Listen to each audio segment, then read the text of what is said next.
the words. I'm going to ask you to turn with me to 2 Corinthians chapter 8 this morning. Now, if you'll take a look at this little sheet of paper that I was just referring to, you're going to look at it, and it says 2 Corinthians chapter 8 through 11.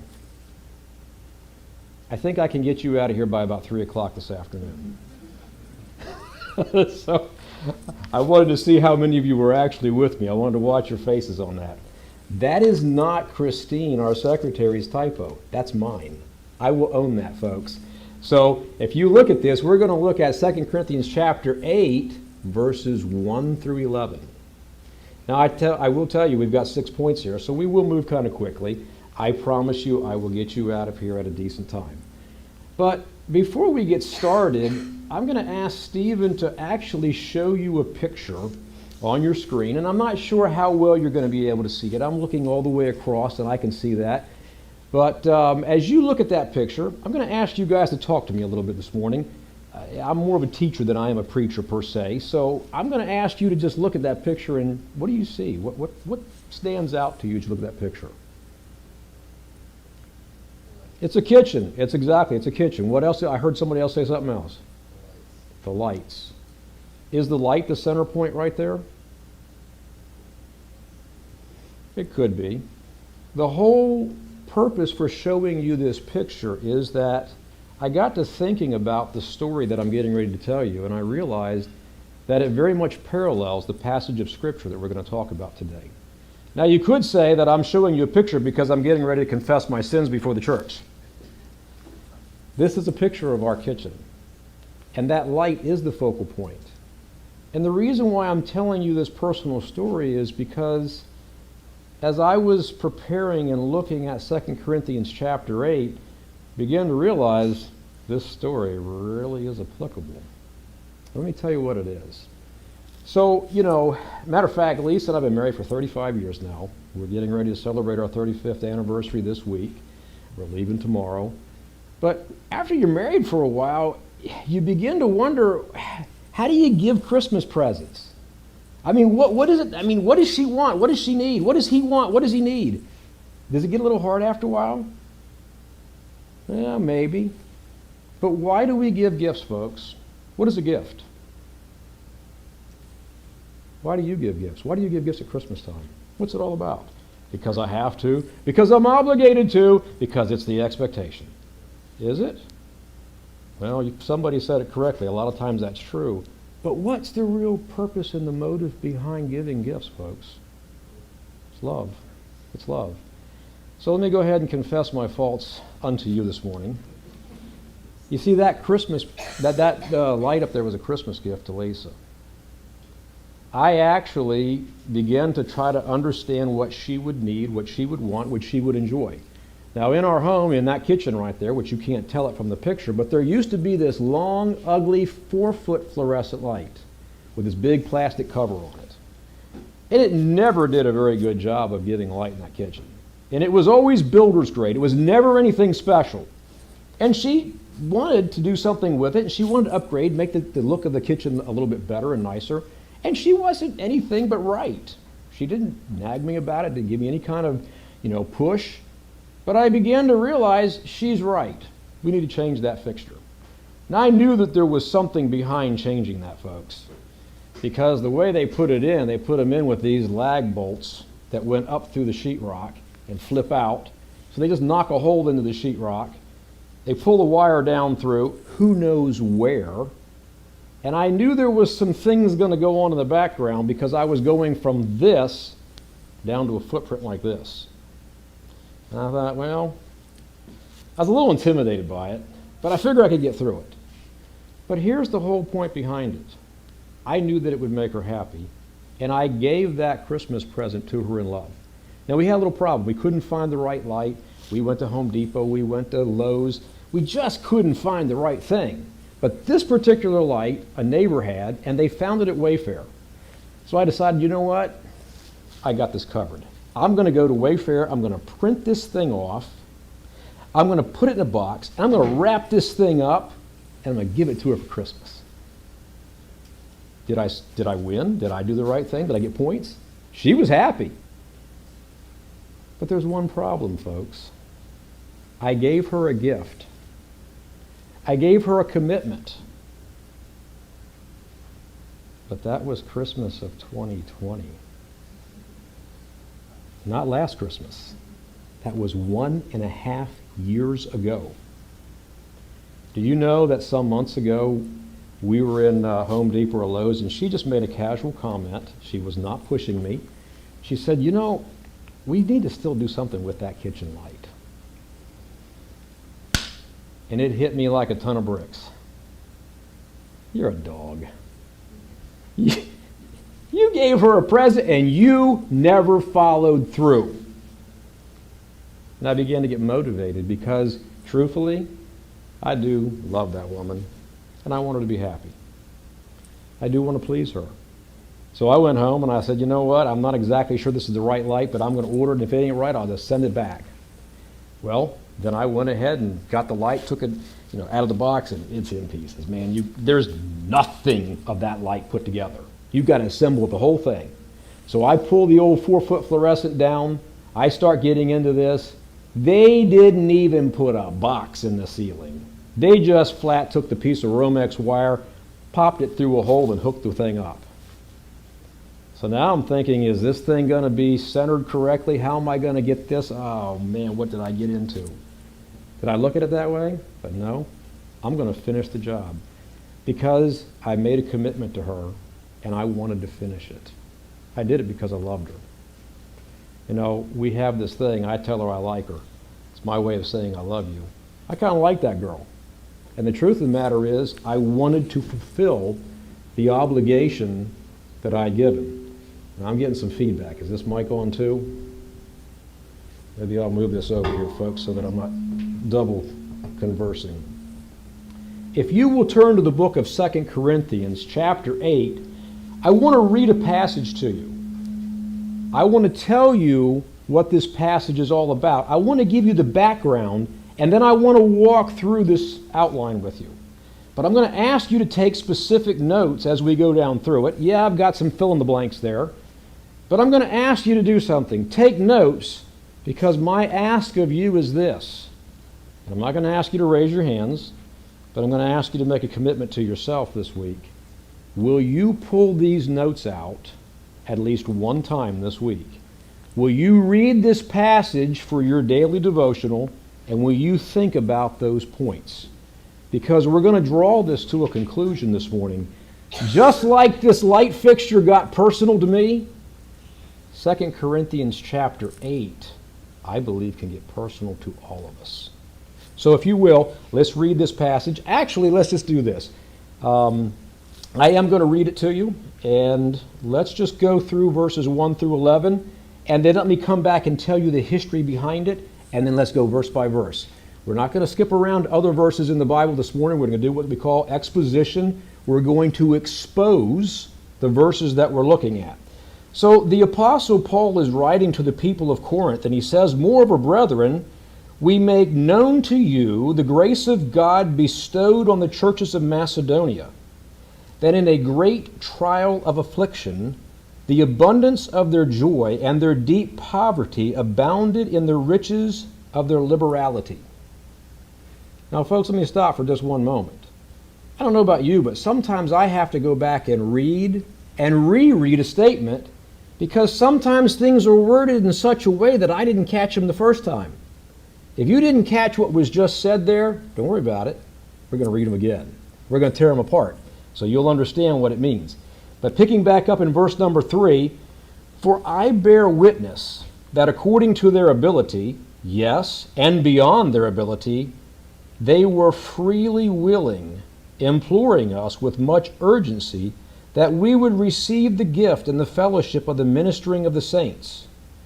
And verse number 5 is where I'm really looking for you and I to take note today. He says, "And not only as we had hoped, but they first gave themselves to the Lord, and then to us by the will of God. So we urge Titus that he, as he had begun, he would also complete this grace in you as well. But as you abound in everything, in faith, in speech, in knowledge, and in all diligence, and in your love to us, see that you abound in this grace also. So the question will be, what grace? Well, we'll talk about that. So just look with me in verse number 8 again. He says, I speak not by commandment, but I am testing the sincerity of your love by the diligence of others. For you know the grace of our Lord Jesus Christ, that though he was rich, yet for your sakes he became poor, that you through his poverty might become rich. And in this I give advice. It is to your advantage not only to be doing what you began, and were desiring to do a year ago, but now you also must complete the doing of it, that as there was a readiness to desire it, so there should also be a completion out of what you have. So what's taking place here in this passage? The Apostle Paul is writing to the people of Corinth, and he's reminding them about a light fixture. Literally? No. He's reminding them about a commitment, a gift that they had promised to the people of Jerusalem, to the poor saints, the poor church of Jerusalem. Jerusalem was, without going into all the history in the background, they were under persecution. They were under financial burdens, distress, if you will. The people of Corinth heard about it, and they decided, hey, it would be good if we could get involved in supporting that ministry. Very much like you and I get involved in supporting other ministries in missions. Well, the Apostle Paul was a part of all this. He's ministering. He's the missionary out going to these different churches, and he's telling these churches about what's going on at other churches, and the people of Corinth said, we want to be a part of that. And they made a commitment to give to the church of Jerusalem, to support them, to support that ministry. So as time went on, nothing really happened. Now, I mean, if they made a commitment, they may need time to actually put the funds together to do whatever they were going to do to raise that offering. But the problem is that a year later, just like I hadn't put the light fixture up, folks, they hadn't followed through on their commitment. And Paul was writing to the people of Corinth, and he was saying, not only do I want to remind you of something that you committed to the Lord, but I want to challenge you. I want to encourage you by the example of the people of Macedonia. Who were the Macedonians? Does anybody know? They were another church that Paul was a part of, but they were no better off financially than was the church at Jerusalem. The net result was the people of Macedonia, they were serious about their commitment. They were serious about following through. They had truly given of themselves unto the Lord, and so they wanted to find a way to do what they said they would do. Now, I'm using an example, and it may seem like a silly example of this light fixture, but to me that was serious, folks. And it should have been serious. Now, you women are all sitting out there thinking, man, he's a dog. It took him a year and a half to put a light up. Well, you're probably right. But the point is, folks, do we as people make commitments and then forget about them? Do you and I make commitments to the Lord and somehow we forget about them? Because that's what's taking place in this passage. And Paul is saying, let me encourage you by the example of the Macedonians. Let me tell you about the Macedonians. Let me tell you about their background. They were excited about this situation. And they followed through. But let me say this to you. You're thinking, is Oscar talking about money this morning? Kinda. Not really. This is about the heart, folks. You see, Paul wasn't after their pocketbooks. Paul was after their hearts. And that's what verse 5 is all about. And that's what I want us to see. But I want you to look with me as we jump ahead here. The title of what I've titled our message this morning was The Evidence of Love. A gift says it all. I think you understand why that is. But what does our gift to God say? What does it look like? Well, let's take a look further as we go into the passage here. And this is where I want you guys to actually run down through, get your pen out, and take a look with me. And let's go verse by verse now and look at these different verses, break them apart, And let's look first of all in verses 1 and 2 at the preciousness of their example. There's two thoughts here, and you're going to see them up there. I'm hoping you can read that. I'm looking across there, and I can hardly see the bottom two, but if you can't read them, number 1 is great affliction, and number 2 is deep poverty. Well, if you will, read those passages with me again, and let's break them down.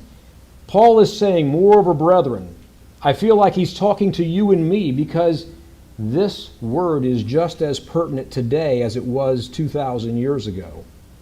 Moreover, brethren, we make known to you the grace of God bestowed upon the churches of Macedonia. Now, I wish we had more time to talk and discuss because honestly, that's the way I like to break apart a passage. And the first thing that comes to my mind is, what does he mean by, we make known to you the grace of God? What does that mean? We're going to actually see it deeper as he explains things in the verses. But literally he is telling these people, the Corinthians, and by the way, the Corinthians were from a more affluent background. They were from a trading area. There was more business. There was more trade route going on in that area. They had more of a wealthy base. So, the poor side didn't really appeal to them too much. They didn't know much about that, but the Macedonians did. So this grace bestowed upon this church was that God gave the Macedonians the ability to give what they didn't necessarily have to give. Could that be true of you and I? What he's saying here in verse number 2, he said that in a great trial of affliction, the abundance of their joy and their deep poverty abounded in the riches of their liberality. Now, if you're thinking that verbiage is just a little bit hard to understand, I get it. But let's just back up and walk through it slowly because it will explain itself. He's saying that God enabled the church of Macedonia because they so were committed to him. He gave them a way to be able to fulfill their word and to give to the other saints, even though they were in a great trial of affliction. Now, you know what? In some ways, we might look at the verbiage of the Old English and we may say, man, that's a little complicated. But in some ways, I would say this to you folks. They really knew how to say things eloquently. A great trial of affliction. How intense do you think that was? Was it a great trial? Was it just an affliction? It was a great trial of affliction. These people were not rich people. They weren't necessarily able to give just easy. Oh, just let me pull some money out and just throw it at you. Just for them to give was a sacrifice. For them to give in certain ways was by faith, giving what they didn't have. So they were under a certain amount of duress themselves, but yet the abundance of their joy, their hearts were so full of what they wanted to accomplish. Their hearts were so full of love for God and for their brethren that they were going to find a way by the help and the grace of God. And they were going to pursue it until they found it. But it says their deep poverty abounded to the riches of their liberality. Now that sounds confusing, but what it says is they didn't necessarily have the ability to give, but they gave in a very wealthy, rich way because it was sweet before God. Do you remember the story in the Bible where the poor woman came up, the widow's mite, and she put her money into the offering plate? She didn't have much to give. She was poor. The Lord was more impressed with that widow's little mite, little penny, than with the Pharisees. See, the Pharisees, when they came in, they wanted to make sure that everybody knew that there was a lot of noise hitting that offering bucket. Boom, boom, boom, boom, boom. They were putting all those coins in there. They wanted the glory for themselves. God was more interested in that widow's mite. Why is that? Because she gave from the heart. She gave what she could. She gave what she had. And that's exactly what verse 2 is saying here, folks. He's saying here, the preciousness of their example is they gave what they didn't necessarily have. Now, there's three ways you can give, folks. You can give from your abundance, you can give sacrificially, and you can give by faith. Now, I have way more to go over this morning than we have time to go over. There's probably 2, 3, maybe 4 messages in this passage alone. But these folks, I believe the Macedonians experienced all 3. I think some of them had a little bit of ability to give, and they were willing and glad to do so. I think some people made sacrifices. And I think some people said, you know what, I'll give by faith. I'll ask God, let me just modernize this, if you don't mind. We'll just do a little bit of an Oscarism here. I think some people said, you know what, I got a little bit extra in this budget. I'll give to that particular offering. I think there were others that said, you know what, I really am behind this. I'll give up Starbucks a couple times this month. Uh-oh, now it's getting close to home. Others came along and said, you know what, I'll go see if I can catch a second job. I'll go see if I can pick up a couple extra hours of overtime. That's how serious these people were. Does that show their love, folks? Does that show their love for God Almighty? Well, let's keep going. Let's keep looking at our outline here. The next point is the pattern of their example. We find that in verse number 3. And if you'll read verse number 3 along with me, let's break it down again, because we're going to see the Macedonian sacrifice. We're going to see that they gave by faith. And by the way, I believe that faith giving can be that which we don't have. I believe it can mean sacrifice, and I believe it can mean even giving from our abundance. Again, we could explain all those details, but for the sake of time, let's look at verse number 3 and just specifically read it and see what he says. He says of the Macedonians, for I bear witness. I'm giving testament that according to their ability. What does that mean? According to what their budgets would allow. I don't know, how many of you guys keep a budget, by the way? You know, I'm one of these guys that I still keep an Excel spreadsheet. I just do, okay? I mean, that's who I am. I'm a numbers guy. So I know what my ability is, and I know how much month there's left in that budget. He says, I bear witness that according to their budget ability, yes, and beyond their ability, they were freely willing. And that's the key right there. That's where their hearts were engaged with the Lord. And they were willing of themselves. But I want to keep pushing, and again, I'm going through the passage a little quick here, but let's look at the next topic. Verse number 4. The purpose of their example. What was it for? Who was it for? For others. But what does that passage actually say?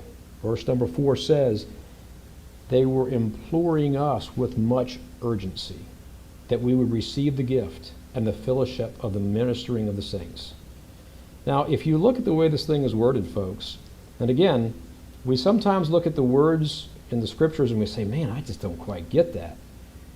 But I'm glad that the words are as big as they are, because there's depth in them. If I implore you, what does that mean? Does it mean, hey, Garrett, am I just going to bug you or remind you a little bit? But if I implore Garrett to do something, what am I doing? I'm pressing you. Hey, Garrett, I want your attention, buddy. Focus on me, okay? I'm just picking on Garrett because he's a good guy to pick on. The point is, imploring them. I'm not taking no for an answer, folks. With much urgency that we would receive the gift of the fellowship, the ministering of the saints. You know, Paul could have said, the saints in Jerusalem could have said, you know what? You're in no better shape than we are. We can't take this from you. Oh, please, you need to keep it for yourself. You guys need it more than we do. They weren't going to take that answer. They said, no, we've made a determination before God, and we're going to do this. We're going to finish what we started. And we are giving willingly and gladly because we love and we care for other people. Now, it goes deeper. The implication behind this is not just that they care for other brethren, but that they cared for evangelism. They cared for that ministry in Jerusalem to grow and people to be saved. They wanted the support staff of Jerusalem to be able to go forward so that other people could be saved and that lives would be changed and that people would grow. What does that sound like, by the way, to you folks? Sounds like the chapel. It sounds like other ministries that we are supporting, not only here in the country, but around the world. And that's the reason why we give to missions, folks. That's the purpose for it. But if we continue on in verse number 5, we see the power of their example. So make sure you're writing in here all these thoughts, the power of their example. And this is where I want to take a little bit of time, because in verse number 5, small verse, but what does it say?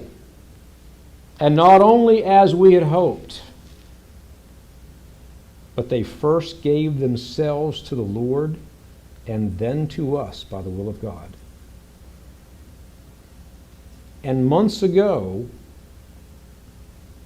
folks, I've known this passage, I've read this passage, I've been a part of this, I've known about this particular passage for years, but for months ago, this passage got a hold of me. And number 5, verse number 5 was the passage. He's saying, not only as we'd hoped, they're not doing this just because I'm pushing them. The Macedonians did this, they gave this gift, not because I nagged them into submission. Honestly, folks, I know I'm using the example of Lisa and I'm no benchmark here, okay? I just already confessed my faults to you. But I will tell you, I gave her that gift, I put that light up for one reason. I love her. And I wanted to finish what I started. She didn't nag me. She didn't push me into submission. She didn't give me a bunch of grief over that. But I wanted to finish what I started because I committed to her. And that's what's being said here. Paul says, these people, this example that I'm giving you of the Macedonians, they did this not just because we hoped for it, not just because we wanted to see them participate, but they first gave freely and willingly of themselves to the Lord. And then they gave to us by the will of God, because God had so directed their heart. You see, if God's got our heart, folks, He's got all of us. Again, a simple example. When I said I do to Lisa 35 years ago, my mother-in-law actually chuckled during our vows because, we go through the traditional exchange and to the all of my worldly goods, I to the Dow, however the verbiage goes. Basically, I give you everything I've got. And she basically said afterwards, she goes, yeah, what was that, an old worn-out Toyota? Yeah, because when we got married, I had exactly $1,000 in the bank, and I had an old Toyota Celica GT. But the truth of the matter is, if I gave her my heart, folks, I gave it all to her. I didn't sign a prenup, okay? I didn't go into this thing saying, you can have a part, but you can't have it all. My question to you and I, and again, I'm not just pointing the finger out there, I'm pointing it back here. The question is, do we come to the Lord with a prenup? Well, I'll give you myself, but you can't have this, and you can't have that, you can't have this. I think sometimes we approach our relationship with the Lord the way we approach life and marriage. Hey, there's a prenup. There are certain things that are untouchable. You don't get involved in that. But that's not what was being said in verse number 5. He said this, they did, not as we had demanded, hoped, pushed them into, intimidated them into, but they gave themselves unto the Lord, willingly, free will. And then, because the Lord was able to use them, He gave them the grace and the capability to give in ways that they never imagined. And that is the grace he's talking about. But let's move on for the sake of time. In verse number 6 through 9, we see the exhortation to giving. And again, Paul's not just after their pocketbooks, folks. He's not trying to push them and belittle them into hanging the light in the kitchen. He's trying to show them that by committing themselves willingly unto the Lord, their lives will change and their lives will grow. And the Lord can do things in their lives, giving them gifts. Pastor talked last week about different gifts. Matter of fact, there's speaking gifts. I've got his notes right here. Speaking gifts, serving gifts, Serving gifts, talk about that. The gift of helps, the gift of giving, the gift of administration, the gift of mercy, the gift of faith, the gift of discernment.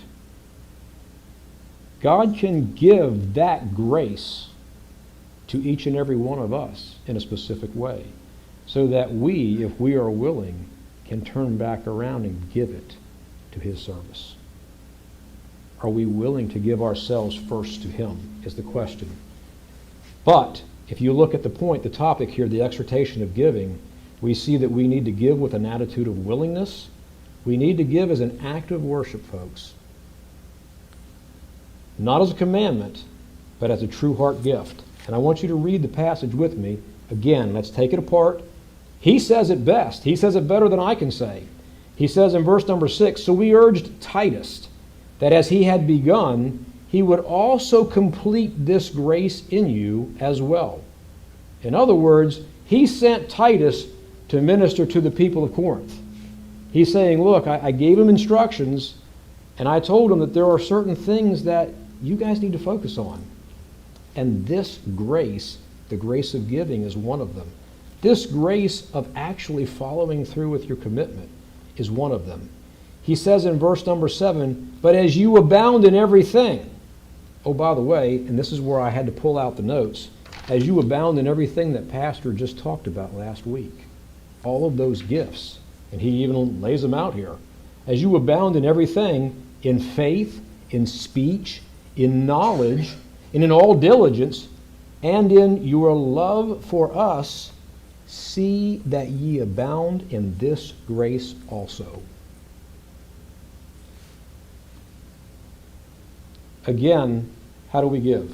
How do we give any of these gifts that we talked about last week? Giving can entail our time. It could give our money, our resources, many things. What has God enabled us to do? And are we willing to employ that for His use and for His glory? Let's look at our last topic here, our last point this morning, 2 Corinthians chapter 8, verses 11 and, 10 and 11. We'll put it in 11 too. We see the expediency of giving. This is really the proof of our love for the Lord. How do we prove it? You know, let me ask you this question before we get into this. And again, I'm using an example, but I'm hoping that this example, even though it's personal, provokes your thinking. You know, I gave Lisa a Christmas gift of a light a year and a half ago. I gave it to her because I loved her. I said I loved her, so I gave her the gift. But yet, if I never would have followed through with that gift, would my love be suspect? Doesn't mean I didn't love her. It means it could be questioned.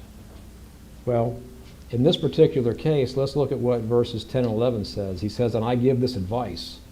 It is to your advantage not only to be doing what you began and were desiring to do a year ago, but now also you must complete the doing of it, that as there was a readiness to desire it, so there also may be a completion out of what you have.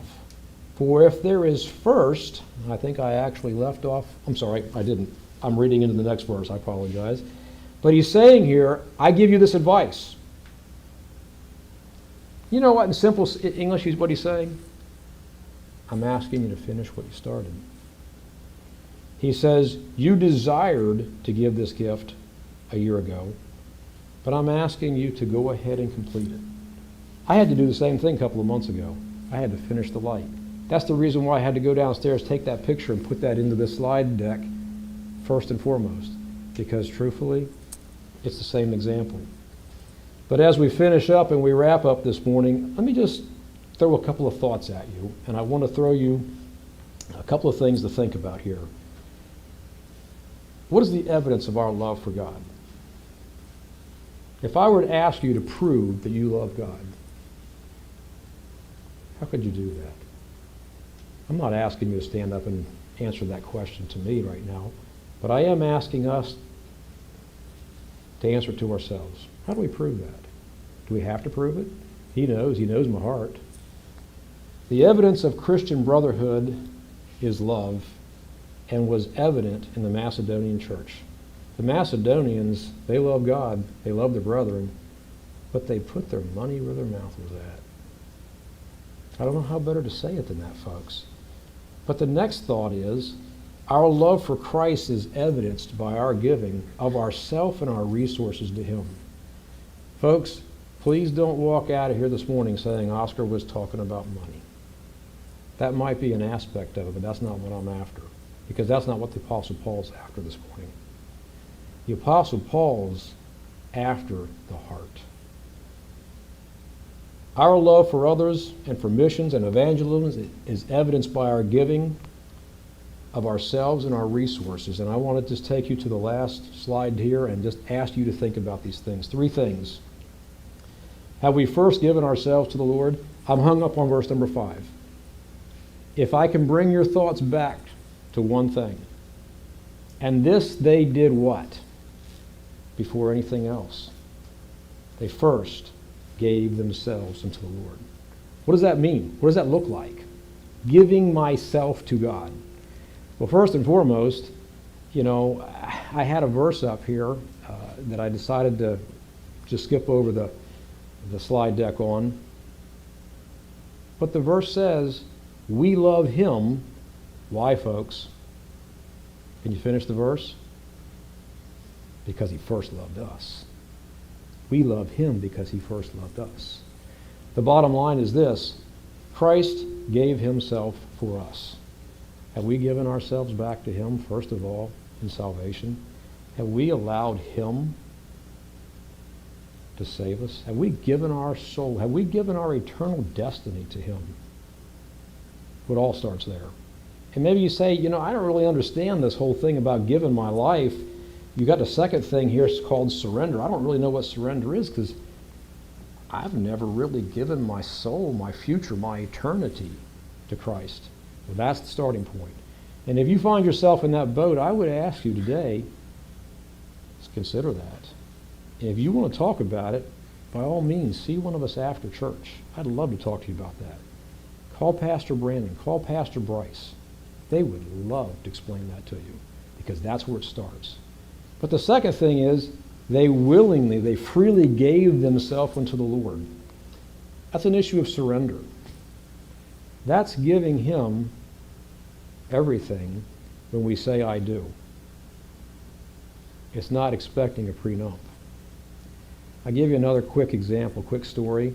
And folks, in some ways I'm a little hesitant to give you personal stories, but I look at it this way. If I can't give you relatable, true-to-life examples, kind of what good is my word? What good is my Christianity, so to speak? But I can tell you that years ago, I went to a Christian college, and in chapel they were preaching this very type of thing, this very issue of giving ourselves to the Lord, surrendering to the Lord, letting the Lord have all of us. And I thought about it. I thought, I agree with that. I agree with that. And I said, Lord, I'll give it to you all. Now, again, at that point in time, that was before we got married, all I had then was a worn-out Toyota. So what did I have to give? Not much. But that wasn't the point. The point was, I am still willing to give you myself, Lord. Now, I've even got my timing a little bit straight. That was before the worn-out Toyota. I'm going to date myself horribly by telling you this example, folks. How many remember what a 1978 Ford Fairmont Futura was? No hands this morning, okay? I had a 78 Ford Futura, Fairmont Futura. You don't even know what the thing was. That's all I had. The funny thing about it was, I said, Lord, you can have whatever. There was a Saturday afternoon, evening, and I was teaching a Sunday school class in a small church. My dad needed my car for something. That's a long story. I won't go into it. He says, you need to take my truck to go see your Sunday school people. I've got to use your car to do something else. Well, I get a phone call, and that phone call told me that my dad was just in a wreck and that my car was totaled out and he was in the hospital. And I remember sitting at the stoplight at that intersection going to the hospital in his truck, and I was upset. I was upset. And I even said, Lord, I just don't understand this. I don't I don't even know how I can deal with this. I mean, I don't even have anything, and now I don't even have a car. I didn't hear any voices, folks. I didn't hear anything out of heaven. But I had a clear thought, just as clear as I'm standing in front of you. It says, you did say I could have everything. So I thought about it for a few minutes, and I said, you know, he's right. I did. So I'm going to trust you with that. I'll give that to you. I don't know how you're going to work this out. I don't understand why this happened, why it had to happen. It doesn't make any sense. It didn't have anything to begin with, and now I don't even have a car. But I said I would give you me. Well, I will tell you that was probably 100 cars ago, and I'm not lying. The Lord taught me something through that whole deal, and I began to flip cars, and I will tell you that 25 years ago, I could count every last car. I had them memorized. I had gone through 76 of them 25 years ago. I was going through 5 cars a year because I learned how to flip them. I learned how to buy them, and I learned how to sell them. Well, what did that really do for me? What's the moral to the story? The Lord taught me something only because I said I do. I will. He gave me the grace to see beyond and to learn and to do. And even through that car flipping, I learned how to give. And I'm only sharing that personal example with you folks just to try to make it real. What Paul is talking about is real here. But my question to you, the second thing on your screen, is how do we show our love for him? How do you and I show our love? Does a gift say it all? If the evidence of love is found in showing or expressing our appreciation through giving, then what does our relationship with the Lord look like? I would challenge you just to think about that. Would you go back through this passage this week? Simply read it. Read it for yourself. Understand it for yourself. Look at these topics, these outlines, and see if it's personal. And I hope that that benefits you, because Paul is saying, this is grace. This isn't give me. This is let me teach you how to learn from God.